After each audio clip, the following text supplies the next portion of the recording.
Bonjour, c'est Jenny, rédactrice web SEO, experte en vin.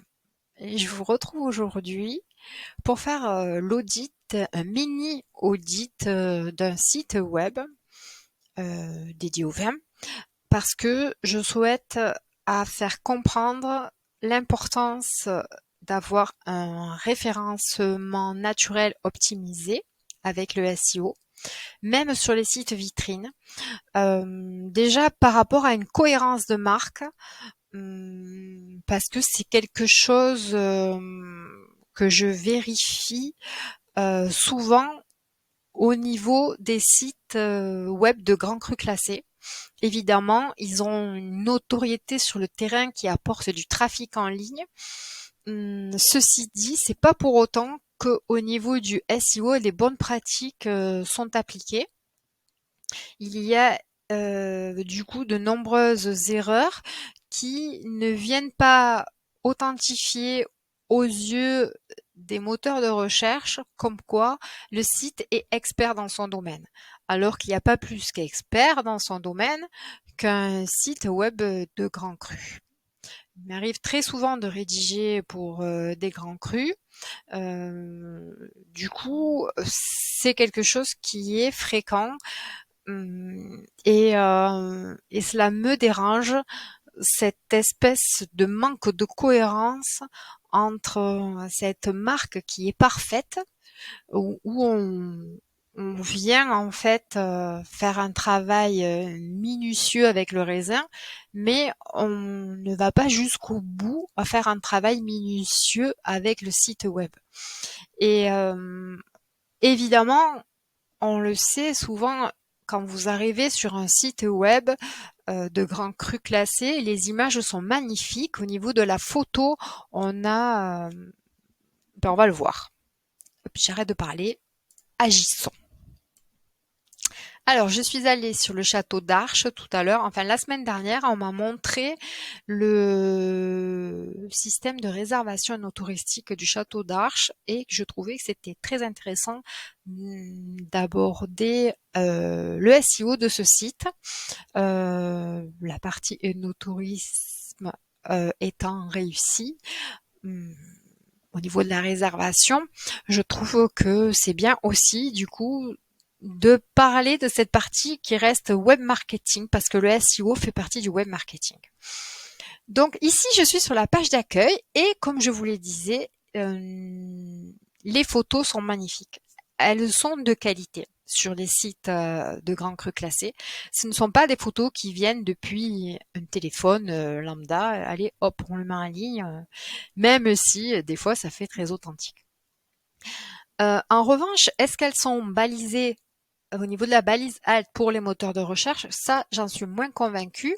On va le voir. Je vais lancer une analyse avec Text Focus. Mais voilà, en tout cas, au niveau de la page d'accueil, on arrive sur une page qui est sympa, qui est propre, qui est épurée, euh, où les photos, comme je disais, donnent envie, quoi, en fait. Euh, voilà. Donc maintenant, je vais lancer du coup l'extension Web Developer, n'importe quoi. Je fais des bêtises, je sais pas pourquoi. Et là, je constate que le H1 n'est pas renseigné sur cette page. Alors le H1, j'ai fait un article sur mon blog et je pense que j'en ai déjà parlé dans une vidéo précédente. Le H1, c'est la première balise qui vient expliquer aux moteurs de recherche, aux algorithmes qui viennent expliquer les mots-clés qui sont travaillés sur ce site. Et donc là, on s'aperçoit que il n'y en a pas. Et c'est quand même dommage parce que ça reste le château d'Arches. C'est comme mot-clé, du coup, on aurait pu travailler château d'Arches, Sauternes, grand cru classé, 1855. Il y avait de la matière et il n'est pas placé au bon endroit. Donc pour moi, ça révèle une mauvaise pratique en fait. C'est certainement au niveau de l'intégration des textes où on a privilégié en réalité le graphisme, la police d'écriture plutôt que le langage HTML. En tout cas, moi c'est comme ça que je le vois là. Du coup, je vais lancer sur Texte Focus une analyse du site. Alors, je copie. Hop, tout le monde peut le faire, hein, n'est-ce pas? Je copie, je colle l'URL, je la lance et donc on se retrouve avec une page optimisée sur les expressions suivantes. Château d'Arches, Grand Cru classé 1855, et puis voilà, vous voyez les mots, etc. Moi, ce qui m'intéresse au niveau du SEO, c'est de voir, même si on a un très bon score, il n'est pas en vert, mais on a quand même un bon score, parce que tout à l'heure, j'étais sur un site qui était, je crois, à 30%. Donc, on a quand même un bon score. Ici, on va voir qu'est-ce qui ne va pas sur l'analyse de cette page d'accueil. Alors, donc, la balise méta contient 51 caractères, c'est très bien, elle est de bonne longueur. La méta description, elle contient 206 caractères. Normalement, il faut la réduire à 160 caractères. Ici, ils disent 170, mais 160 caractères, c'est pas mal, parce que sinon, elle va être tronquée. Donc, pour moi, c'est une pas très bonne pratique. Elle ne veut pas dire qu'elle est mauvaise, mais en tout cas, elle est pas très bonne. Une mauvaise pratique SEO, c'est ici, voilà. La balise H1 est complètement absente sur cette page et du coup, ben, comme je vous le disais, les robots n'ont pas accès à cette page. Par la suite, il y a des problèmes certainement de saut de section et d'un manque de respect de l'ordre des balises H1, c'est-à-dire qu'il y a une hiérarchie pour utiliser ces balises de la H1 à la H6. Il faut respecter les niveaux. Ici, donc, il décèle, Text Focus, que Nouven ne respecte pas la hiérarchie puisque commence par un H2 et que, comme on l'a vu, il n'y a pas de H1, donc il n'y a pas de hiérarchie. Enfin bref, voilà. Il y a ensuite trop peu de balises strong sur la page. Je pense que là, encore une fois, c'est ce que je vous expliquais tout à l'heure. Il y a certainement au niveau de l'intégration des textes un souci entre la balise strong, donc qui est le gras qui est lisible par les algorithmes, et le gras qui est lisible par les internautes que l'on voit nous depuis la page. Donc Text Focus décèle que le gras lisible par les algorithmes n'est pas assez fréquent. Bon, c'est pas trop grave, hein, franchement. Donc les mots pertinents, il y a quand même déjà... où est-ce que c'est? Voilà, les mots totaux, il y a 2796 mots totaux et il y a en mots pertinents, le pourcentage de mots est trop faible. À mon avis, c'est pas un réel problème. Je pense que c'est dû au fait qu'il manque, vous voyez, cette balise H1 qui n'est pas renseignée. Et je crois savoir pourquoi cette balise H1 n'est pas renseignée. Je pense que c'est un template, enfin, comme on dit, une espèce de landing page, en fait. C'est-à-dire une page qui, en réalité, est peut-être une seule page. Et qui donc, du coup, se met en profondeur selon les onglets sur lesquels on va cliquer. Alors, si je vais par rapport au château, parce que c'est ça qui m'intéresse, moi, c'est surtout la partie de la rédaction web SEO 20, c'est ma partie. Donc, je vais aller sur un terroir exceptionnel. Et là, je vais lancer Web Developer à nouveau pour essayer de voir comment est-ce qu'est faite cette structure. Et oui, du coup, la balise H1 est bien renseignée. En revanche, elle est en majuscule.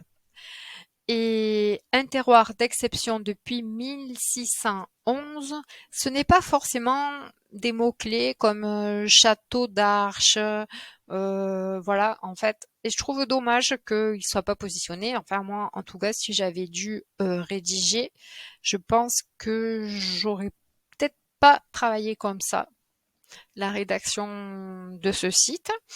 Mais après, voilà, chacun son angle. En tout cas, vous voyez ici, le mot sauterne apparaît en H2 et il n'est même pas présent dans la balise H1 ici. Mais on peut par contre déceler que, du coup, une balise H1 étant présente sur cette page, c'est vraiment magnifique pour le SEO et pour se faire comprendre auprès des moteurs de recherche, et c'est surtout ce qui compte. Il y avait donc d'autres onglets, je vais aller voir. Tiens, engagé pour l'environnement, ça peut être intéressant. Voilà, comme je vous le disais, les photos sont quand même pépites, quoi. Elles sont d'une netteté. Oh là là, ces graines de licoreux, moi, ça me fait saliver à chaque fois que j'en vois. J'ai envie de croquer dedans. Parce que vous savez, le pourri comme ça, c'est bon, mais c'est bon, je vous jure. Donc, alors, on continue. Je lance Web Developer, comme tout à l'heure. Et pareil, alors là, on a un saut de balise, c'est-à-dire qu'elle est présente sur cette page, mais elle n'est pas fournie. Alors qu'il y a des choses à faire comme engager pour l'environnement. Ce sont des mots-clés qui sont forts, ajoutés avec des mots-clés comme Sauterne et comme château d'Arche, par exemple. Voilà quoi, on, on monte d'un cran de suite le level du site. Après, c'est peut-être un parti pris à un moment donné qui a été décidé parce que on décide de faire un site vitrine et qu'on ne se focalise pas du tout sur le référencement naturel.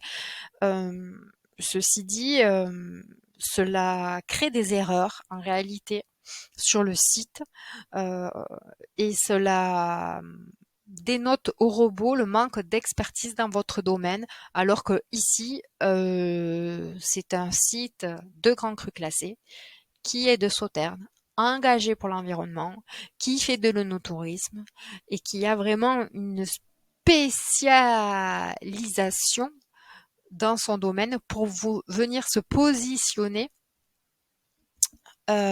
sur sur ces mots-clés et montrer son expertise auprès des algorithmes afin de fidéliser ensuite cet échange lorsque les algorithmes fournissent sur le navigateur, donc là où les internautes vont poser leurs questions, ben, fournissent ce vignoble-là lorsqu'ils vont taper Sauterne, environnement, Grand Cru, voilà. Voilà comment ça fonctionne. J'espère que je vous aurai éclairé. On n'a pas parlé des images. Je pense qu'il y a des choses à faire aussi au niveau de la balise Alt pour les images. Je vais aller voir vite fait. Hop, si je fais un clic droit, est-ce que je peux enregistrer l'image sous? Oui, alors il y a déjà quand même, je ne sais pas si vous voyez, il y a quand même noté que c'était le château d'Arche, mais on ne sait pas ce que c'est. Et il y a des numéros 1536 x 1025. Ça nous apporte pas grande information au niveau du SEO image. Une image comme ça, elle devrait s'appeler par exemple pourriture noble, Sauterne, Grand Cru. Château d'Arche, on peut faire plus court parce que plus c'est court, mieux c'est. Mais voilà, et pas s'appeler 27 09 29 5647.